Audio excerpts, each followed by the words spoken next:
بڑی یہ کم نصیبی ہے کہ مسلمانوں میں فرقے بن گئے اور امت تقسیم ہو گئی اور تقسیم ہونے سے کمزور ہو گئی۔ لیکن افسوس کی بات یہ ہے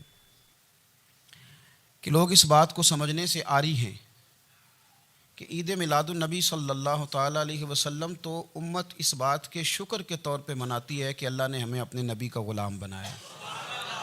آؤ میں تمہیں مسلم شریف پڑھ کے سناتا ہوں، اور راوی بھی وہ بندہ جو ہر وقت حضور کے قریب رہتے تھے، حضرت انس بن مالک رضی اللہ تعالیٰ۔ آپ فرماتے ہیں مجھے وہ دن بھولتا ہی نہیں، میں بھلا سکتا ہی نہیں جس دن میرے نبی پاک مکے سے ہجرت کر کے مدینہ طیبہ تشریف لائے۔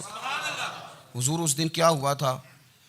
تو حضرت انس بن مالک فرماتے ہیں ساری بیبیاں چھتوں پہ چڑھ گئیں، ساری عورتیں اپنے اپنے کام میں مصروف ہوتی ہیں، کوئی کسی وجہ سے چھت پہ چڑھ جائے تو چڑھ جائے، ساری کٹھی تب بھی چڑھتی ہیں جب گلی میں کچھ اور ہو، جب کوئی انوکھی بات۔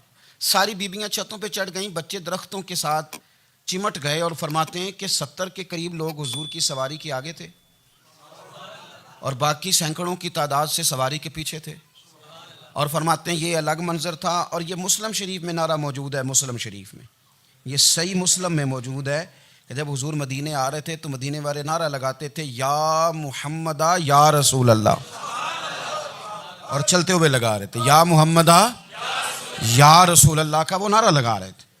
اور پھر حضرت انس بن مالک فرماتے ہیں یہ دو منظر یہ تھے، ایک تیسرا منظر بھی تھا۔ مدینہ شریف کے اندر کچھ قبیلے تھے، آج بھی ایسا ہونا نہیں چاہیے، یہ اسلام نہ صرف اس کو ناپسند کرتا ہے بلکہ اس کی تردید کرتا ہے۔ چھوٹی برادری بڑی برادری آج بھی تقسیم ہے، نہیں ہونی چاہیے۔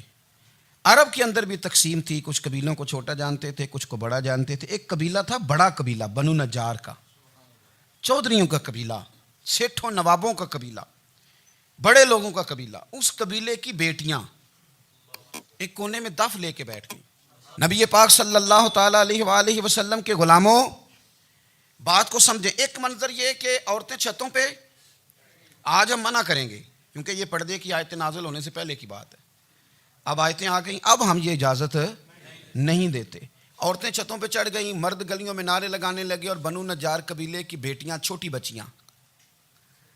بچیاں وہ ایک کونے میں دف لے کے بیٹھ گئیں اور وہ پڑھنے لگیں طلع البدر علیہ۔ اب تو میلاد غریبوں میں رہ گیا ہے، ہمارے یہاں فیشن ہو گیا ہے، جب حالات خراب ہوتے ہیں تو لوگ برکت کے لیے میلاد کراتے ہیں، اور جب امیر ہو جاتے ہیں پھر انہیں میلاد کے جائز ہونے کی دلیل ہی کوئی نہیں ملتی، پھر وہ یہ فیشن ہے۔ بندہ تھوڑا سا پڑھ جائے نا دو چار چیزیں تو ہر چیز کو غلط کہنا اس کی طبیعت ہوتی، پھر یہ فیشن ہے کہ میری سوسائٹی نہیں ہو گئی، کتابیں نہیں ہو گئیں، فرنیچر نیا ہو گیا، دوست نئے ہو گئے تو مذہب وہی پرانا۔ اوئے ہوئے کوئی ترقی کرنی چاہیے، پھر وہ ترقی کرتے ہیں بیچارے، اور جن کی پیچھے 10 نسلیں اور 50 نسلیں میلاد مناتی آنے کو اتنی دلیل کوئی نہیں ملی، سبحان اللہ۔ جن کی دادی وضو کر کے کھیر پکاتی تھی 11ویں کی، جب امیر ہو جاتے ہیں تو انہیں 11ویں پکانے کی دلیل ہی نہیں ملتی۔ اب آپ امیر ہو گئے میرے بھائی، آپ کا فیشن ہے، یہ طبیعت کا حصہ ہے۔ آپ چاہتے ہیں کہ میں وہ کام کروں جو درویش لوگ سادے لوگ نہیں کرتے، تم اپنے معاملات کو بچانے کے لیے نعرے لگاؤ تو تمہارے پاس ساری دلیلیں ہیں، لیکن یہ تمہارا نصیبہ ہے کہ تم جھوٹوں کے نعرے لگاتے ہو، لیکن یہ غریبوں کا نصیبہ ہے کہ میلاد والے رسول کا نعرہ لگا، یہ غریب کا حصہ ہے۔ لیکن وہ بنو نجار کی بچیاں غریب نہیں امیر گھرانے سے تھیں، انہوں نے جو بات کی اس کو حفیظ جلندری نے لکھا۔ مرحوم کہنے لگے کہ وہ ننھی بچیاں، چھوٹی بچیاں تھیں، کہتے وہ ننھی بچیاں وہاں بیٹھ کر دف بجاتی تھیں اور رسول پاک کی جانب اشارے کر کے گاتی تھیں، اور لوگوں سے کہتی تھیں کہ یہ کوئی ہمارا پیشہ نہیں دف بجانا، ہم تو چودھریوں کی بیٹیاں ہیں، ہم تو بڑے خاندان سے ہیں۔ وہ ننھی بچیاں جو بیٹھ کر وہاں دف بجاتی تھیں، رسول پاک کی جانب اشارے کر کے گاتی تھیں اور کہتی تھی ہم ہیں بچیاں نجار کے عالی گھرانے کی، خوشی ہے آمنہ کے لال کے تشریف لانے، ہمیں بڑی خوشی ہے آمنہ کے لال کے، خوشی ہے آمنہ کے لال کے، خوشی ہے آمنہ کے لال کے، ہمیں خوشی ہے آمنہ کے لال کے تشریف، خوشی ہے بس آمنہ کے لال کے تشریف۔ نبی پاک صلی اللہ تعالیٰ علیہ وآلہ وسلم سے امت کا جذباتی رشتہ ہے۔ یہ پہلے دن سے ابو جہل کب منع کرتا تھا کسی مسلمان کو کہ خانہ کعبہ میں نماز نہ پڑھو، کہتا پڑھو۔ حضرت صہیب ابن سنان رومی سے اس نے کہا کہ آپ اپنے طریقے کے مطابق، مسلمانوں کے طریقے کے مطابق کعبے کے اندر نماز پڑھیں۔ جو مرضی کریں. روکتے تو وہ نبی پاک کے قریب جانے سے تھے. وہ منڈیوں میں بیٹھ جاتے تھے, حضور کے قریب نہ جانا, حضور کے قریب نہ جانا, حضور کے قریب نہ جانا. میری بات کو آپ سمجھے اور ہمیشہ یاد رکھیں, امت کا نبی پاک سے جذباتی رشتہ, جذباتی. یہ جو رسول اللہ کی امت ہے یہ گناہ گار ہو سکتی ہے پر اپنے نبی کی غدار نہیں ہوتی. میں آپ کو صحیح کہہ رہا ہوں. میرے کلین شیو نوجوان کے کان میں آپ جا کے کہیں نبی پاک, چاہے اس نے نماز نہ پڑھی ہو, چاہے اس نے داڑھی نہ رکھی ہو, آپ حضور کا نام لیں, اس کے رونگٹے کھڑے ہو جاتے ہیں. اس کی طبیعت, اس کا دل دھک دھک کرتا ہے. اس کی ایک ایک روح سے محمد محمد کی آوازیں نکلتی. یہ فیض ہے رسول پاک کا اور یہ کرم ہے اللہ کا اس امت کے ساتھ. امیر ملت پیر جماعت علی شاہ صاحب محدث علی پوری فرماتے ہیں, ایک جگہ ہندوؤں کا جلسہ تھا, ہندو پنڈت تقریر کر رہا تھا. اس نے نبی پاک صلی اللہ علیہ وسلم کی شان میں معاذ اللہ کو بے ادبی کر دی. مسلمان تھے ہی نہیں. ایک مسلمان تھا, وہ ملنگ نہیں ہوتے دوری ڈنڈے والے, اس کے پر رنگین ڈنڈا تھا, وہ کہیں دور بیٹھا تھا. تو اس نے سن لی, اسپیکر چل رہا تھا, تو وہ ڈنڈا لے کے تو اسٹیج پہ چڑھ آیا. وہ کہتا ہے میں نے پنڈت کے سر میں مارا ایک ہی ہے, پر مارا ذرا صحیح کر کے. وہ ڈھیر ہو گیا, لوگوں نے گرفتار کر لیا, جیل میں چلا گیا. پیر صاحب کہتے ہیں میں ملنے گیا, بندے کو بسم اللہ بھی سیدھی نہیں پڑھنی آتی, سورۃ اخلاص بھی ٹھیک نہیں آتی, اسے ربنا آتی نہ دعا نہیں کر سکتا, ملنگ ہے. میں ملنے گیا اور میں نے کہا یار نہ تو نماز پڑھے, نہ داڑھی رکھے, نہ تو مسجد جائے, پر تو نے کمال کر دی. تو کہتے ہیں پیر صاحب چھم چھم رویا اور پنجابی میں کہنے لگا پیر صاحب میں گناہ گار ہاں پر اپنے نبی دا غدار تے نہیں نا. یہ گناہ گار اور غدار میں فرق ہوتا ہے. میں گناہ گار ہوں پر یہ تو نہیں نا کسی کی ضرورت کہ میرے سامنے میرے نبی کے بارے میں بات کر جائے اور ساڑی اچھی تے سچی سرکار نو گال کر جائے. یہ بات آپ سمجھیں. دشمن احمد پہ شدت کیجئے, ملحدوں سے کیا مروت کیجئے, شرک ٹھہرے جس میں تعظیم رسول, اس برے مذہب پہ لعنت کیجئے, اور مثل فارض زلزلے ہوں نجد میں ذکر آیات ولادت کیجئے, اور یا رسول اللہ کی کثرت کیجئے. نبی پاک کا پیار امت کے لیے سرمایہ حیات ہے. رسول پاک کے ساتھ امت کا والہانہ رشتہ ہے. نبی پاک کے ساتھ والے حضرت خبیب کو گرفتار کر لیا مکے والوں نے. اس وقت غربت تھی اسلام پر. مکے میں سارے لوگ اکٹھے ہو گئے اور چوک میں پھانسی دینے لگے حضرت خبیب کو. کہنا آسان ہے, کرنا بڑا مشکل ہے. بندہ جیل میں الجھ جائے تو میں نے بڑے بڑے سیانے لوگ معافیاں مانگتے دیکھے, بڑے بڑے لوگ کہتے دیکھے ہیں کہ یہ کام بڑا. قید تنہائی بذات خود ایک مصیبت ہے. آپ کو اکیلا رہنا پڑ جائے نا, یہ لاک ڈاؤن ہوا ہے تو لوگ نفسیاتی مریض بن گئے. اکیلے رہنا, تنہا رہنا کوئی چھوٹا کام ہے. حضرت خبیب اکیلے اور مکے کا دور اور چاروں جانب کافر, اور چوک میں جب پھانسی پہ لٹکایا جانے لگا تو ابو سفیان بولے اور بول کے کہنے لگے یار بندہ کوئی کام کر کے بڑا پچھتاتا بھی ہے کہ یار نتیجہ کیا نکلا. تو معاذ اللہ آپ کا بھی نتیجہ تو پھانسی ہے, تو آپ کا کیا خیال ہے؟ یہ آپ یقین کریں کہ لوگ صحیح ساتھ چلتے ہیں, تھوڑی سی دشواری اٹھانی پڑ جائے تو کہتے ہیں میں گاڑی ٹھیک تھا, پر انہیں پتھروں پہ چل کے اگر آ سکو تو آؤ. میرے گھر کے راستے میں کوئی کہکشاں نہیں ہے. لوگ نا میٹھا میٹھا کھانا چاہتے ہیں, تھوڑا کڑوا آ جائے تو مصیبت بن جاتی.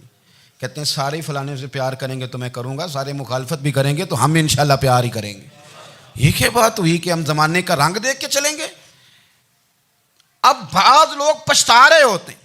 حضرت خبیب سے کہا, ابو سفیان نے ابھی کلمہ نہیں پڑھتے تھے, کہنے لگے تو اس وقت پھانسی پہ لٹک رہا ہے اور تیرے نبی مدینے میں اور آرام میں, اور ان کے صحابہ آرام میں, اہل بیت گھر میں.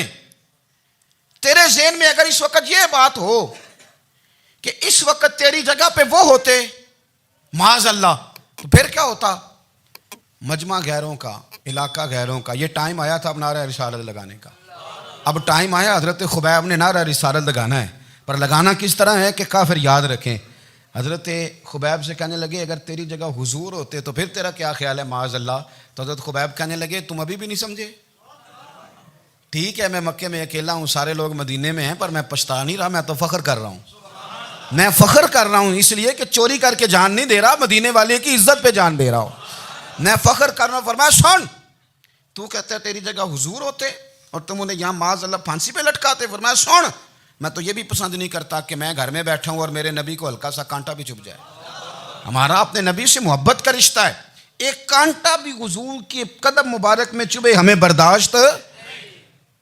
مجمع ان کا تھا, نعرے لگ رہے تھے, ہم نے مسلمان پکڑ لیا, لیکن حضرت خبیب نے اکیلے, اللہ کرے آپ کو میری بات کی سمجھ آئے, اللہ کرے آپ کو سمجھ آئے, اکیلے جب پھانسی کے تختے کے قریب نعرہ لگایا نا, کہ میں تو کانٹا بھی نہیں چبھنے دوں گا اپنے نبی کو. اب سارے ہار گئے. اب اس ایک جملے نے نا ان کو شکست خوردہ کر دیا.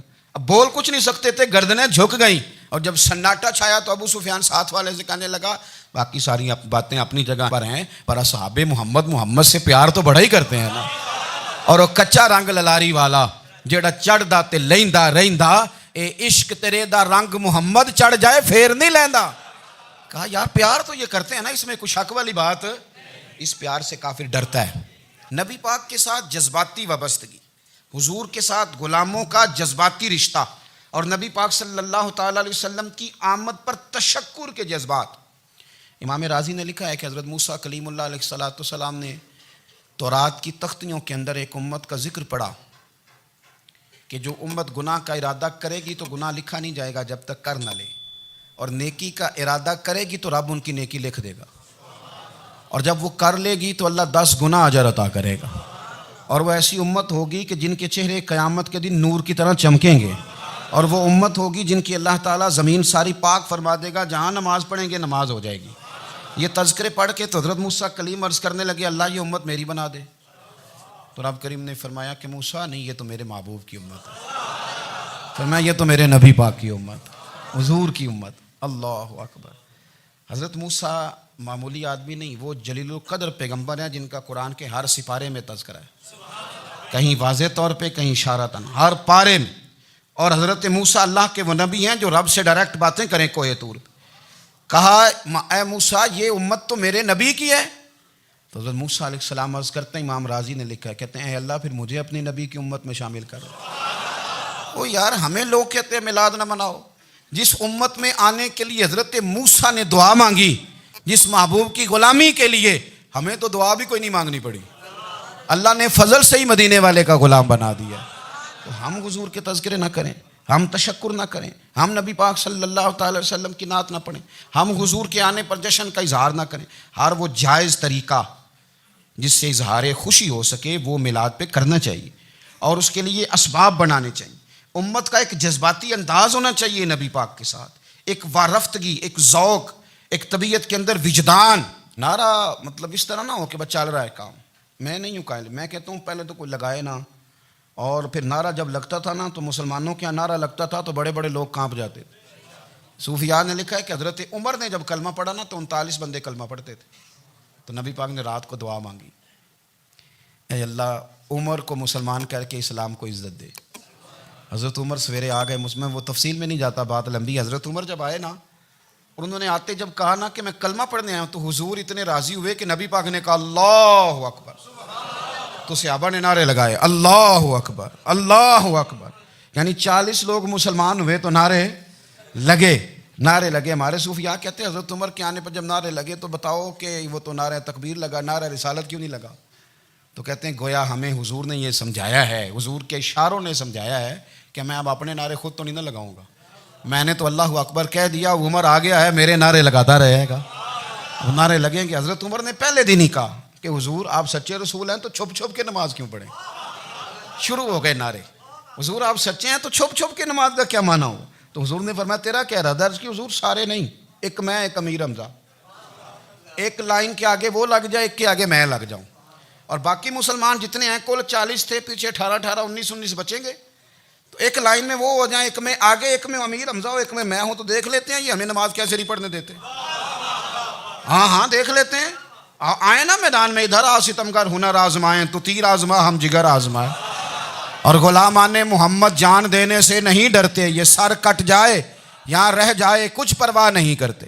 فرمایا ابھی پتہ چل جاتا ہے نا, ایک لائن میں حضرت امیر حمزہ ہو گئے, ایک میں حضرت عمر ہو گئے. پہلے یہ مارتے تھے, جو حرم شریف میں مسلمانوں کے طریقے پہ نماز پڑھتا تھا. یہ جلوسوں کی بڑی برکت ہے, اندر بیٹھے رہے نا چپ کر کے, نکل جائیں تو پتہ کچھ بھی نہیں چلتا. جب نکلتے ہیں نا لوگ کہتے ہیں جلوس کیا معنی ہے, تو میں بتاتا ہوں نا جلوس کا معنی کیا ہے.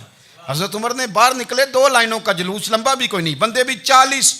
اور جناب فاروق اعظم باہر نکلے تو عمر کا نعرہ, عمر کا. حضرت عمر نے یوں کر کے آستینیں بازو کی چڑھا لیں, اور اپنے گلے میں جو ان کے رومال تھا نا اس کو یوں سینے پہ باندھا, اور اس ہاتھ میں تلوار تھی تو یوں کر کے باہر لہرائی.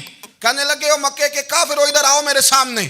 جس نے اپنی بیوی بیوہ کرانی ہو, جس نے بچے یتیم کرانے ہوں, وہ آئے میدان میں، مصطفیٰ کے غلام آج سڑکوں پہ نکل آئے میدان میں ہمارے سامنے ہمارا مقابلہ کرے، آئے نا میدان میں، ہم نکلے ہیں، اب ہم یہاں کعبے میں اعلانیہ نماز پڑھیں گے، ہم پڑھیں گے، طاقت ہے تو آؤ نا ہمارا مقابلہ کرو، آؤ۔ کفر بذات خود بہت بڑا جھوٹ ہے، اور جھوٹ کے پیر بس دو بندے نکلے تلواریں لے کے آگے آگے، تو پھر حضرت عمر نے اعلانیہ نماز پڑھوائی خانہ کعبہ۔ تو میرے بھائی رسول اللہ صلی اللہ علیہ وسلم کے غلام تو جب نعرہ لگاتے تھے تو ہو ہی کمال جاتا تھا۔ پھر بریلی کے امام بولے، کہنے لگے پیش حق مجدہ شفاعت کا سناتے جائیں۔ حضور قیامت کے دن آگے آگے نا ہمارے آگے آگے خوشخبری دیں گے، کہیں گے تم فکر نہ کرو، آ جاؤ میں تمہیں بخشواتا ہوں، میں تمہاری سفارش، آ جاؤ پیچھے پیچھے۔ حضور نہ پیش حق مجدہ شفاعت کا سناتے جائیں گے۔ یقین کریں بریلی کے امام کو بھی بڑا ہی رنگ آتا ہے بیان کرنے کا، کہنے لگے آپ روتے جائیں گے۔ اللہ کو منانا ہے نا حضور نے، کہتے ہیں پیش حق مجدہ شفاعت کا سناتے جائیں گے، آپ روتے جائیں گے، پر ہم کو ہنساتے جائیں گے۔ باغ جنت میں محمد مسکراتے جائیں گے، پھول رحمت کے گریں گے، ہم اٹھاتے جائیں گے، اور حشر میں ہوگا ہمارا داخلہ اس شان سے ہم یا رسول اللہ کا نعرہ لگاتے جائیں، ہم یا رسول اللہ کا نعرہ۔ امام راضی کہتے ہیں حضور نے ایک رکا پکڑا چھوٹا سا، ایک بندے کو لوگ دوزخ میں لے کے جا رہے ہیں۔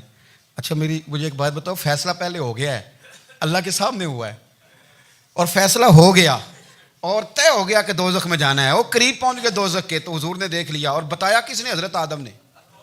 حضرت آدم کہنے لگے حضور وہ آپ کے غلام کو دوزخ میں لے جا رہے ہیں۔ نبی پاک آگے گئے، کیا پڑھتے ہیں ہمارے بھائی؟ حضور نے مجھے ان سے چھڑا کے چھوڑ دیا۔ نبی پاک صلی اللہ علیہ وسلم آگے گئے، فرمایا ادھر آؤ، کہاں لے کے جا رہے ہو؟ اللہ کے سامنے فیصلہ ہوا ہے نا، فرشتوں نے کیا ہے نا، فرشتے کو کسی سے بددیانتی تو نہیں نہ کرتے، فرشتوں نے جو کیا ٹھیک کیا ہے نا، کیوں لے کے جا رہے ہو؟ سونے گناہ زیادہ ہیں، نیکیاں تھوڑی ہیں، فرمایا میرے سامنے تو لو۔ کسی فرشتے نے نہیں کہا کہ سونے معاذ اللہ ہم کو بے ایمان ہے، ہماری کوئی اس سے زد چل ساڈا کوئی بننا سانجا ہے نال، بھائی میرا مطلب ہے صحیح تولا ہے، فیصلہ ہے، فرمایا دوبارہ تو لو۔ گویا رب بھی فرماتا ہے جیسے میرا محبوب کہتا ہے ویسے ہی کر، کوئی نہیں دوبارہ تول لو، کوئی حرج نہیں، تولو نا دوبارہ۔ فرشتے دوبارہ آئیں گے، انہوں نے دوبارہ تولا، ایک پلڑے میں نیکیاں ایک پلڑے میں گناہ۔ اب وہ گناہ پھر زیادہ نکلے تو نبی پاک نے نا جیب سے اتنا سا رکا نکالا، رکے کا بھی کوئی وزن ہوتا ہے، وہ حضور نے نیکیوں کے پلڑے میں رکھ دیا، نیکیاں بڑھ گئیں، فرشتے بھی چپ کر گئے، چلو بھائی جنت میں۔ میری طرح کا تھا نا پتہ سارا ہے سردار نے کیتی ہے، پتہ تو تھا نا اسے من آنم کے من دانم، تو سیدھا حضور کے قدموں سے جا لگا، کہنے لگا سونیا میں تو ساری زندگی گناہ کرتا رہا، یہ کون سی نیکی ہے؟ تو حضور فرمانے لگے چپ کر، جنت کا دروازہ کھول گیا، تو جا جنت میں۔ حضور رکے میں کیا ہے؟ فرمایا تو نے ایک دن درود و سلام نہیں پڑھا تھا، میں نے تیرا سنبھال کے رکھا ہوا تیرا درود شریف، وہ نعرے رسالت بھی تو نے لگائے تھے، وہ تو کھول کے میرے تذکرے میں نے تیرا سنبھال لیا، دوزخ میں تو کیا میرا سایہ نہ جائے، کیونکہ رسول پاک سے دیکھا نہ جائے، میرے رسول پاک۔ اور میری بات سنو، میں بھی آپ کو کھانا نہیں کھلاتا، لنگر میرے سنگی کھلاتے ہیں، میرے دوست آپ کو کھانا پیش کرتے ہیں، ہر جگہ آپ جاتے ہیں تو وہاں کچھ لوگوں کی ڈیوٹی ہوتی ہے، لیکن ترمذی شریف سیاستہ کی حدیث ہے، حضرت انس نے پوچھا تھا حضور قیامت میں کہاں ملیں گے؟ فرمایا حوض کوثر پہ۔ حضور وہاں انس پانی پلائیں گے کہ بلال پلائیں گے کہ سہیب پلائیں گے؟ فرمایا نہیں، امت پیاسی آئے گی تو میں اپنے دستے مبارک سے پانی پلاؤں۔ حضور وہاں نہ ملے تو فرمایا پل صراط پہ آنا، امت گزرے گی تو میں رب سلیم کی دعائیں کروں گا۔ تو اعلیٰ حضرت فرماتے ہیں جب حضور دعا کر رہے ہیں تو ڈرنے کی ضرورت کیا ہے؟ خدا کی رضا چاہتے ہیں دو عالم، خدا چاہتا ہے رضائے محمد، رضا اب پل سے وجد کرتے گزری کہ ہے رب سلیم دعائے محمد صلی اللہ ہو۔ تو حضور وہاں ملاقات نہ ہوئی تو پھر اس حدیث کو بھی یہ حدیث مضبوط کر دے گی۔